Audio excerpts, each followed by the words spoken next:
आज विद्यार्थी सेनेचा वर्धापन दिन खूप वर्ष झाली. माझी राजकारणाची सुरुवातच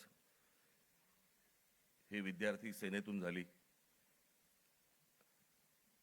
आणि त्याच्यातलं काम करत करत करत करत घडत घडत घडत घडत आज इथपर्यंत आलो. अमित आणि त्याचे सगळे सहकारी उत्तम काम करतील अशी अपेक्षा आहे, आशा आहे.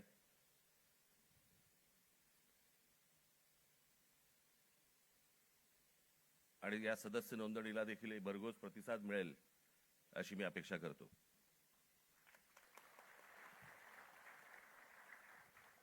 आज एवढ्या मोठ्या आंदोलनानंतर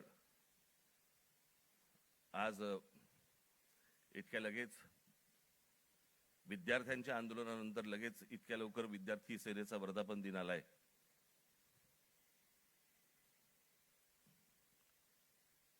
हे विद्यार्थ्यांचं आंदोलन का झालं, कशासाठी झालं हे आपण बोलूच.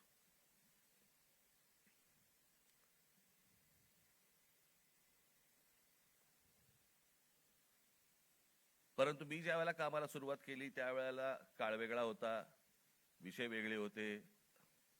आत्ताचे विषय वेगळे आहेत. त्यावेळेचा तरुण वेगळा होता, आत्ताचा तरुण वेगळा आहे. तेव्हाचे विद्यार्थी वेगळे होते, आत्ताचे विद्यार्थी वेगळे आहेत.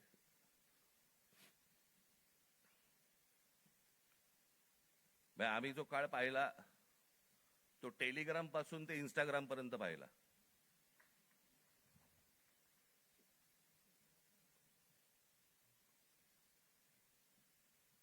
आणि आत्ताच्या ह्या सगळ्या काय जेनझी म्हणजे 97 पासून जे जन्माला आले ते 2011 पर्यंतचे, बरोबर ना? 12 पर्यंत तेच ते.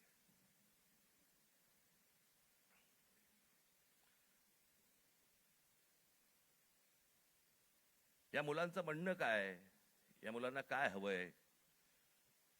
आपण हे जेनझी करतोय. इंग्रजी बोलणारी फक्त जेनझी नसतात.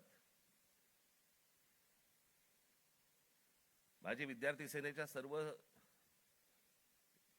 सहकार्यांना माझी विनंती आहे, जेनझी 97 नंतर जन्माला आलेले 2011 पर्यंत 12 पर्यंतची मुलं ही महाराष्ट्राच्या ग्रामीण भागात पण आहेत.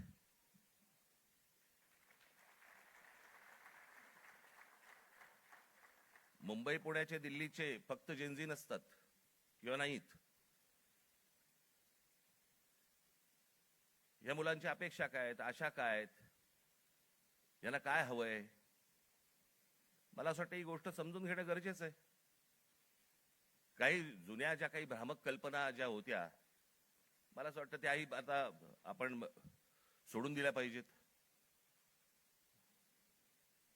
आमच्या काळामध्ये आम्ही त्यावेळेला लहान असताना आमचे आई वडील सांगायचे, डोक्याला रात्री झोपताना तेल लावत जा, बुद्धी तल्लख होते.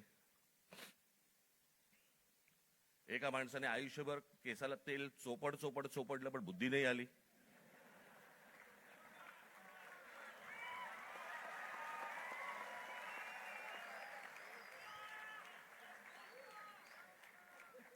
प्रत्येक केस स्वतंत्र उमेदवारासारखा उभा असतो.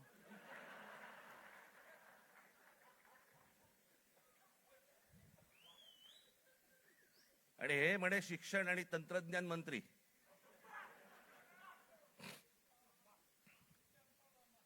काय बोलतोय आपण? काय चाललंय? जग कुठे चाललंय? आपण काय बोलतो? आपण शिक्षण आणि तंत्रज्ञान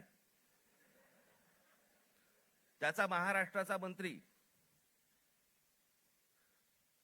दगडावरच्या फुटप्रिंट्स, त्यांना फिंगरप्रिंट्स म्हणायच्या होत्या,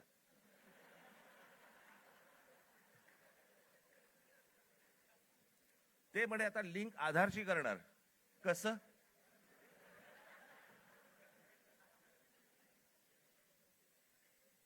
मला चंद्रकांत पाटलांच्या मेंदूवरचे मला फिंगरप्रिंट्स बघायचे आहेत.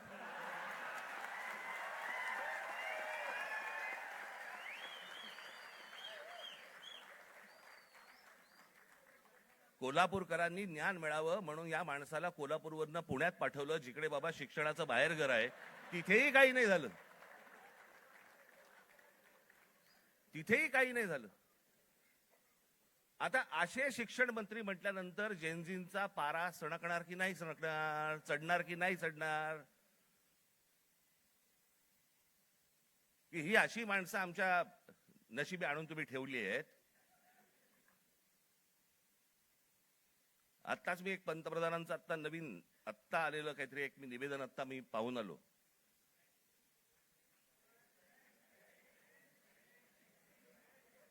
ज्यात त्यांनी असं सांगितलेलं आहे की ज्या प्रकारचे व्हिडिओज आणि ज्या प्रकारची भाषा वापरली गेली ती अयोग्य आहे. मला मान्य आहे.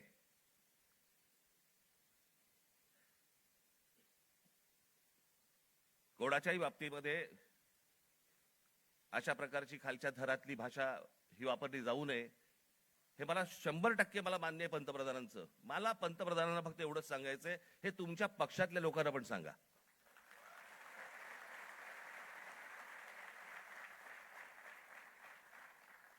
महात्मा गांधींपासून जवाहरलाल नेहरूंपासून इंदिरा गांधींपासून आतापर्यंत सगळ्यांपर्यंत आमच्यापर्यंत ज्या प्रकारची तुमची ट्रोलची जी काही टीम प्रत्येक राज्यांमध्ये जी बसवलेली आहेत, लोक बसवलेली आहेत, ते कोणत्या भाषेमध्ये आणि कोणत्या गोष्टी करत असतात मी पाहत नाही.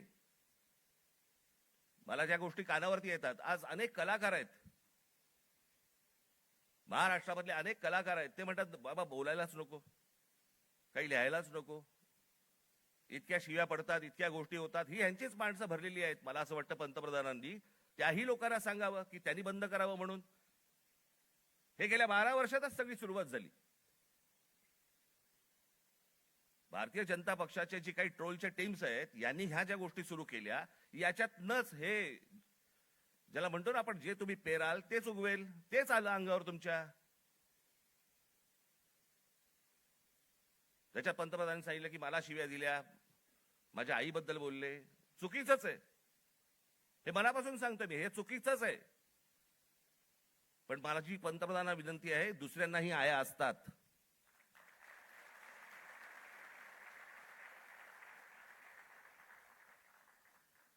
हे तुम्ही तुमच्या पक्षातल्या लोकांना देखील हे सांगितलं पाहिजे की तुम्ही मर्यादा पाळल्या पाहिजेत.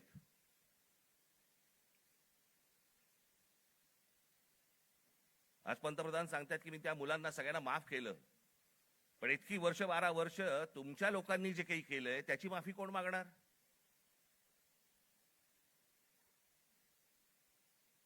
जे विद्यार्थी तरुण तिकडे जंतर मंतरला बसले होते, त्यांची डोकी फोडली, ज्यांना लाठ्या काठ्या मारल्या, त्याचे आदेश देणारे जे लोक होते ते कधी माफी मागणार?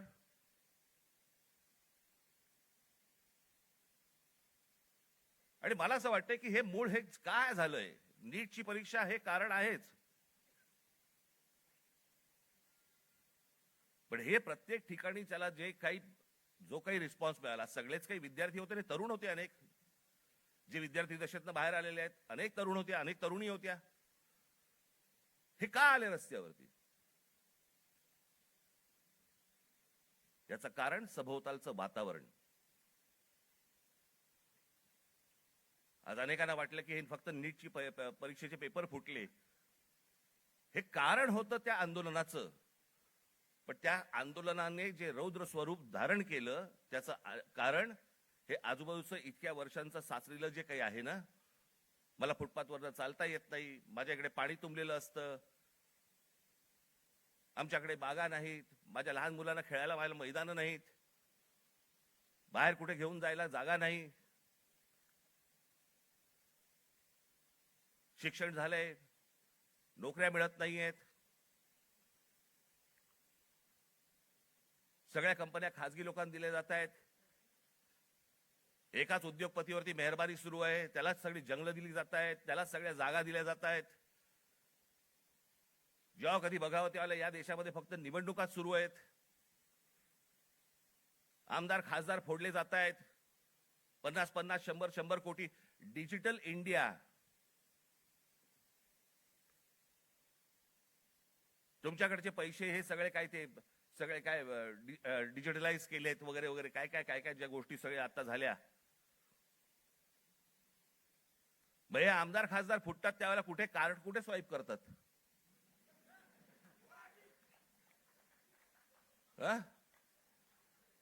उलटा उलटा कार्ड स्वाईप.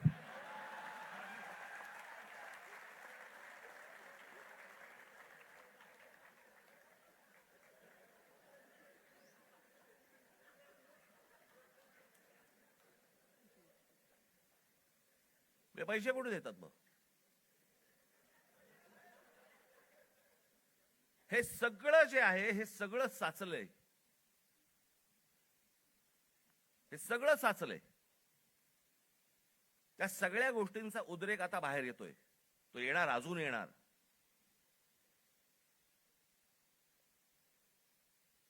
हा विषय कोणाला तरी सत्तेवरनं खाली खेचणं आणि कोणाला तरी सत्तेवरती आणणं हा एवढ्या पुरता मामूली विषय नाहीये. हा देशाचा विषय आहे.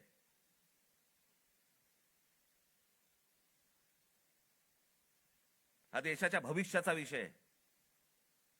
देशातल्या विद्यार्थ्यांच्या, तरुणांचा भविष्यातला विषय हा. काय होणार आहे त्यांचं? आज माझ्या महाराष्ट्रातल्या ग्रामीण भागामध्ये, देशातल्या आज ग्रामीण भागामधला तिकडचा तरुण, तिकडच्या तरुणी काय करत असतील दिवसभर? काय विचार करत असतील? तो तिकडचा तरुण ज्यावेळेला विचार करत असेल की बाबा माझ्या बाजूच्या घरामध्ये एकाने शेतकऱ्यांनी माझ्या वडिलांचे मित्र होते, त्यांनी आत्महत्या केली, त्यांच्या अंत्यविधीसाठी तो मुलगा जाणार, विचार काय करणार? हे माझ्या वडिलांच्या मनामध्ये येऊ नये. मग याच्यासाठी मी काय केलं पाहिजे? मग मी शहरात गेलं पाहिजे. मग शहरात गेल्यावरती काय होणार माझं? मला कुठून नोकरी मिळणार? मला कुठून शिक्षण मिळणार? माझं पुढे काय होणार?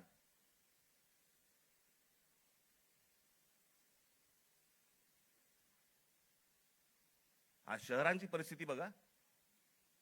या सरकारने येऊन सांगितलं होतं आम्ही स्मार्ट सिटी करणार. कुठे आहेत त्या स्मार्ट सिटीज? आमच्याकडे रस्ते, पूल, जे काय ब्रिजेस जे काय बांधले जात आहेत, आपण त्याला विकास म्हणतोय. आपली शहरं ही राहण्यायोग्य आहेत का? इथपासून सगळी सुरुवात आहे ना. जर शहरातल्या लोकांना राहायला जर समजा त्रास होत असेल तर महाराष्ट्रातल्या, देशातल्या ग्रामीण भागामधनं जी लोक शहरामध्ये येत आहेत, कुठे राहणार आहेत? काय होणार आहे या शहरांचं?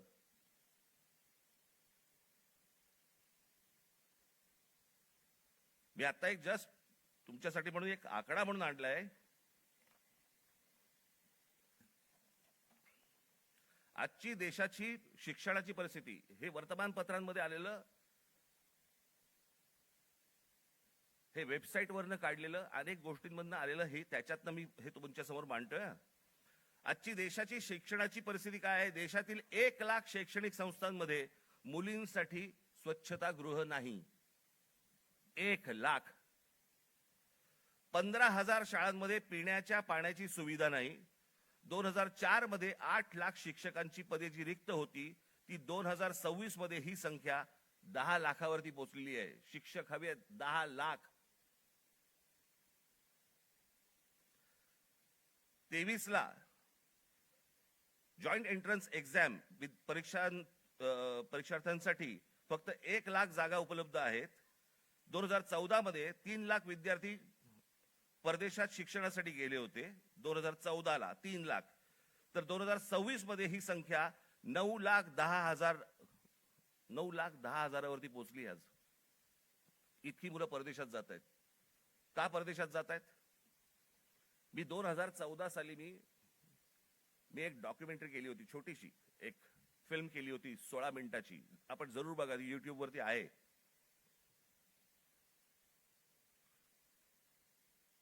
त्याच्यामध्ये मी म्हटलं होतं की शिक्षण इथे पण मिळू शकतं, नोकरी कदाचित इथेही मिळू शकते.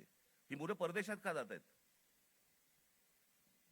ही सगळी मुलं परदेशात जात आहेत याचं कारण सभोवतालचं वातावरण.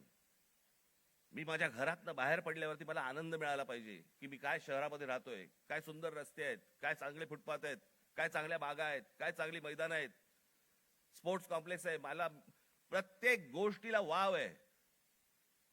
मग आमच्याकडे ही गोष्ट का नाहीये? आज कित्येक चित्रकार, कित्येक खेळाडू आज आमच्या ग्रामीण भागामध्ये आहेत, वावच नाही. काय करायचं पुढे माहिती नाही, कोणाला भेटायचं कल्पना नाही. हे जे सगळं साचलंय ना, हे साचलेलं सगळं बाहेर येतंय. नीटचे पेपर फुटण्याचा राग आहेच, पण हे जे बाकीचं जे साचून ठेवलेलं आहे ना, त्याचं काय करणार आहात?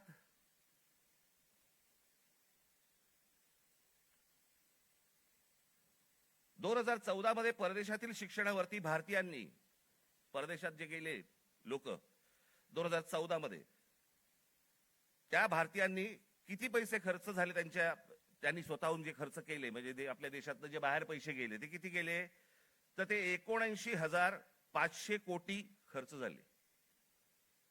79,500 कोटी. आज हा खर्च वाढून, आज 2026 मधली गोष्ट बोलतोय, किती वरती गेलाय, तर तो 5,85,000 कोटी वरती गेलाय. म्हणजे 5,85,000 कोटी हे आपल्या देशातनं आपली मुलं बाहेर शिक्षणासाठी गेलेत, त्यांच्या आई वडिलांनी जो खर्च केलाय तो 5,85,000 कोटी आपल्याकडनं परदेशात गेलेले आहेत. हजारो उद्योगपती, हा तर लोकसभेमधला आकडा आहे, हजारो उद्योगपती आपला सगळा बोजा बिस्तारा गुंडाळून परदेशात निघून गेलेत.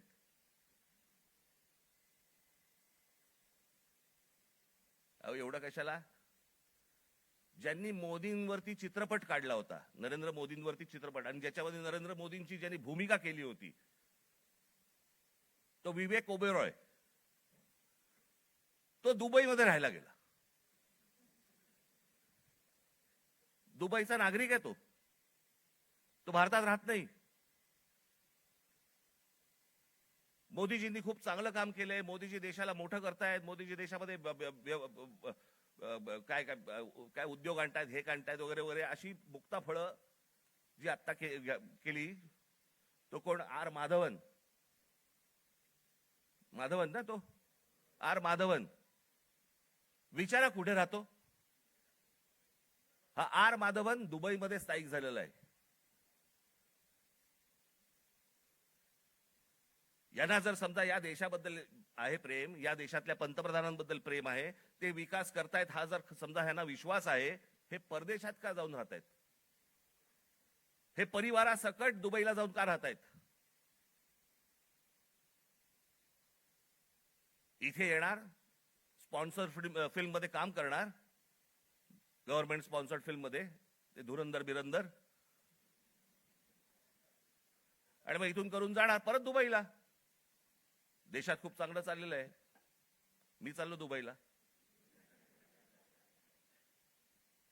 ही माणसं दुबईला जात आहेत. या मुलांचं काय घेऊन बसलोय आपण?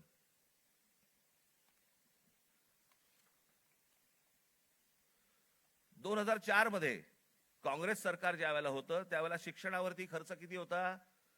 3.2%. आज 2026 मध्ये तो किती आहे? 2.8%. म्हणजे शिक्षणावरती जेवढा खर्च व्हायला पाहिजे, अमेरिकेमध्ये जाऊन बघा, युरोपमध्ये जाऊन बघा, शिक्षणावरती काय प्रकारचा खर्च करतायत.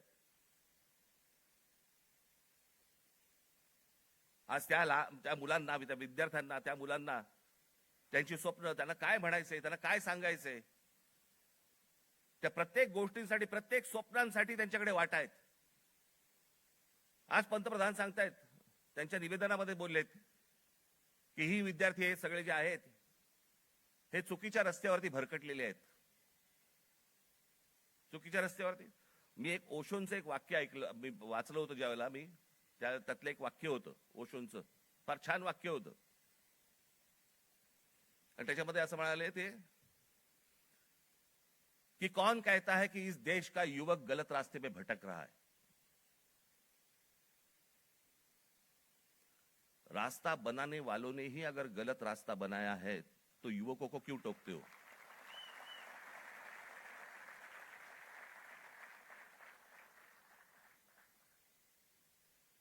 ते चुकीच्या रस्त्यावरती नाही आहेत. त्यांच्या आशा, अपेक्षा, महत्वाकांक्षा या सगळ्या मारल्या जात आहेत.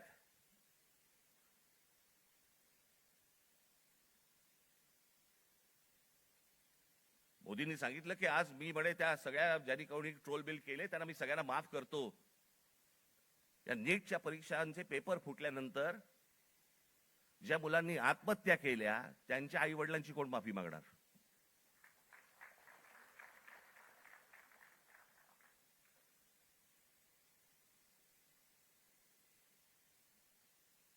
देश नीट समजून घेतला पाहिजे. विद्यार्थ्यांचं, तरुणांचं, तरुणींचं म्हणणं, मत हे आपण समजून घेतलं पाहिजे. आज तो विद्यार्थी ज्या वेळेला तो हवालदिल ज्या वेळेला होतो, त्या हवालदिलपणामध्ये तो जातो कुठे? मग देवाकडे प्रार्थना करायची, मला नोकरी लागू देत, मला काम मिळू देत, मला पैसे मिळू देत, नोकरी लागल्यावर माझं लग्न होऊ देत. त्याची स्वप्न असतात. मग तो विचार करतो की बाबा देवळात जाऊ, आपण देवासमोर नतमस्तक होऊ. त्याच्या लक्षात येतं, अरे त्या देवळातच चोऱ्या व्हायला लागल्यात.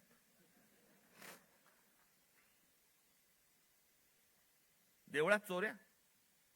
राम मंदिरासारखं इतकं भावनिक दृष्ट्या महत्वाचं असलेलं एक राम मंदिर उभं राहतं आणि त्या राम मंदिरामध्ये 1400 कोटी, आता नुसता जस्ट आकडा आलेला आहे, 1400 कोटी रुपयांची चोरी होते.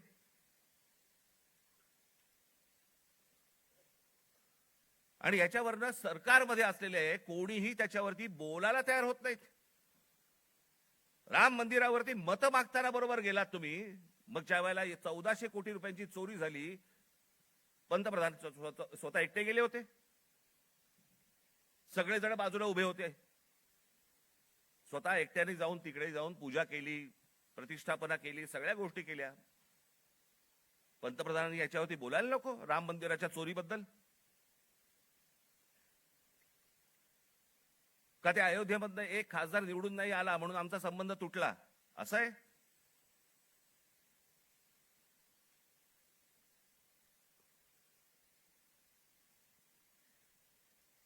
आज तो हवालदिल झालेला जो तरुण आहे, तो या सगळ्या मंदिरांचा रस्ते पकडतोय. धर्मांध बनवू नका त्या तरुणाला. शिक्षणाच्या वाटेवरती लावा. नुसतं जय श्रीराम बोलून होणार काही नाहीये. आज अनेक गोरक्षक गाड्या पकडतायत, गायी पकडतायत, सगळ्या पकडतायत. आणि हेच आमचेच पंतप्रधान ऑस्ट्रेलियामध्ये जाऊन सांगतायत की बीफ एक्सपोर्ट मध्ये भारत हा 1 नंबरचा देश आहे. बीफ एक्सपोर्ट मध्ये ते कापल्याशिवाय होणार आहे का एक्सपोर्ट मध्ये आपण 1 नंबरचे? मग त्या गोरक्षकांचं काय करायचं? आपण करतोय काय? देश चाललाय कुठे? देश काय विचार करतोय? काय कशाचा कशाला ताळमेळ नाही. बस दिसली जमीन की दे अदानीला, दिसलं जंगल की दे अदानीला. आम्ही काही ह्या सगळ्या गोष्टींचे काय फक्त टीका करण्यासाठी हा विषय नाहीये. मला असं वाटतं ही गोष्ट परिस्थिती समजून घेणं गरजेचं आहे. या देशामध्ये काय सुरू आहे आणि काय घडतंय. मी आज अजून एक गोष्ट तुमच्या समोर आणणार आहे. माझे पत्रकार बांधव इथे आलेले असतील. तुम्ही विचार करा, आपण जातो, श्रद्धेने जातो, मंदिरात जातो, आपण काही दानपेटीमध्ये टाकतो, ज्याच्यावरती या देशाच्या सगळ्या मंदिरांमध्ये लाखो कोटी रुपये जमा होतात. काय होतात, त्याचं काय होतं काय नाही माहित नाही. त्याचे ट्रस्ट असतात, त्याचे ट्रस्टी असतात सगळे. मग त्याच्यातनं आपल्याला कळतं चोऱ्या होत आहेत. आता हे प्रकरण घ्या. पत्र आहे प्रति माननीय श्री एकनाथ शिंदे साहेब, उपमुख्यमंत्री महाराष्ट्र राज्य. विषय सिद्धिविनायक मंदिर न्यास मधील दानपेटीची चोरीबाबत वरिष्ठ पातळीवरती चौकशी करण्याबाबत. जिथे आपण श्रद्धेने जातो, जिथे दानपेटीमध्ये आपल्याकडे भाविक जातात आणि पैसे टाकतात,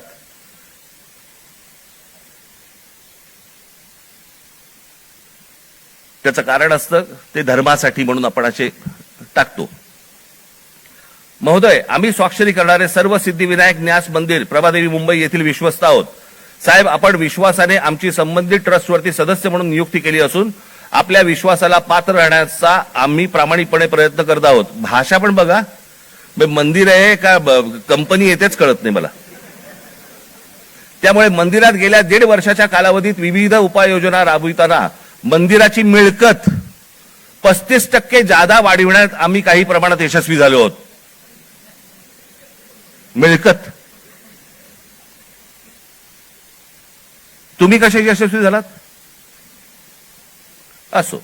महोदय, विश्वस्तांच्या सतर्कतेमुळे मंदिरातल्या दानपेटीतून पैसे चोरणारे कर्मचारी पकडले गेलेले आहेत. हे कर्मचारी पकडण्यापूर्वी दर बुधवारी मंदिरातल्या दानपेटीतील रकमेची मोजदाद ही 50 लाख रुपयाच्या आत होती. मात्र हे कर्मचारी पकडल्यानंतर गेले 3 आठवड्याची दानपेटी रक्कम ही 1.5 कोटी रुपयांच्या घरात पोहोचली आहे. याचाच अर्थ यापूर्वी दर आठवड्याला दानपेटीतील जमा होणाऱ्या काही रकमेतील काही रक्कम ही लंपास होत होती. त्यामुळे दरवर्षी सुमारे 18 कोटी रुपयांचे मंदिराचे नुकसान होत होते. याचे धागेदोरे वरिष्ठ पातळीवर आहेत असा आमचा ठाम संशय आहे. साहेब, या प्रकरणाची आपण गंभीर दखल घेऊन शासकीय पातळीवरती संबंधित प्रशासनातील वरिष्ठ अधिकाऱ्यांची चौकशी लावावी अशी आमची आपणास विनंती आहे.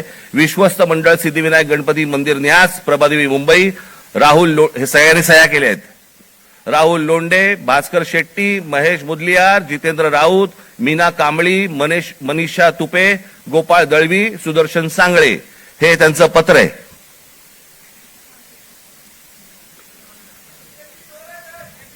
हे सगळं म्हणजे 18 कोटी रुपये दर वर्षाचे सिद्धिविनायक मंदिरामधनं चोरी होतीये. आपण भाबडेपणाने, भाविकपणे आपण तिकडे जातोय, दानपेटीमध्ये आपण टाकतोय. हे असल्या चोऱ्या होत आहेत. ही माणसं सगळी मंदिरं लुटतायत. हाच तो तरुण, हेच ते विद्यार्थी परीक्षांच्या वेळेला नोकरीसाठी मंदिरामध्ये जातायत, पायऱ्या झिजवतायत, सांगतायत देवाला मला नोकरी मिळू देत, आणि त्याच मंदिरामध्ये चोऱ्या होत आहेत. तिकडचेच विश्वस्त चोऱ्या करतायत. तिकडचीच माणसं चोऱ्या करतायत. हा आमचा धर्म, ही आमची धर्माची मंदिरं. सरकारवरती विश्वास ठेवता येत नाही म्हणून मंदिरात जावं, तर मंदिरावरती विश्वास ठेवता येत नाही. ही जर समजा देशाची परिस्थिती असेल, होईल काय? रस्त्यावरतीच उद्रेक होईल.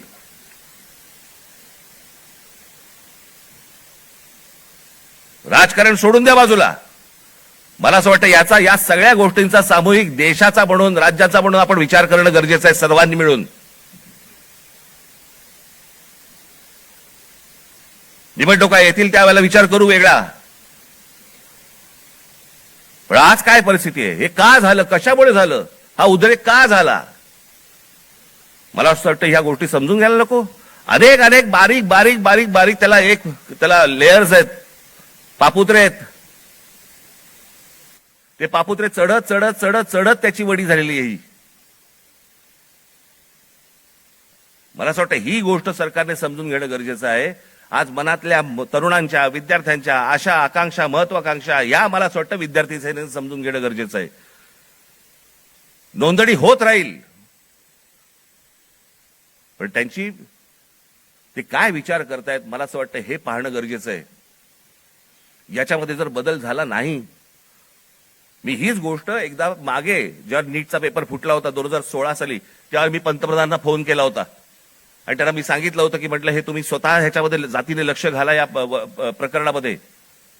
म्हटलं देशातले शेतकरी आत्महत्या करतायत, हे मी 2016ला सांगितलं होतं. म्हटलं उद्या हे विद्यार्थी आत्महत्या करतील, आणि आज तेच घडलं. 21 विद्यार्थ्यांनी आत्महत्या केली.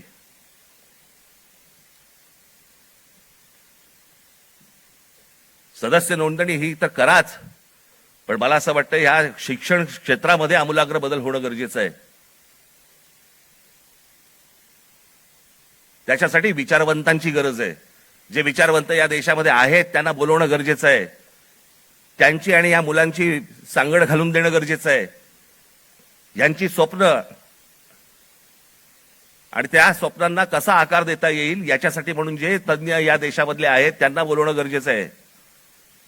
त्या मुलांना समजून घेणं गरजेचं आहे. मला असं वाटतं एवढीच अपेक्षा माझी आज या दिवशी मी व्यक्त करतोय. आज या विद्यार्थी सेनेच्या मुलांनी, सर्वात तरुणींनी या महाराष्ट्रातल्या विद्यार्थ्यांची अपेक्षा, आशा, आकांक्षा या समजून घ्याव्यात आणि त्याला आकार देण्याचा मला असं वाटतं जास्तीत जास्त प्रयत्न करावा. भविष्यातल्या तुमच्या सगळ्या वाटचालीसाठी माझ्याकडनं मनपूर्वक तुम्हाला सर्वांना शुभेच्छा देतो आणि आपणा सर्वांची मी रजा घेतो. धन्यवाद.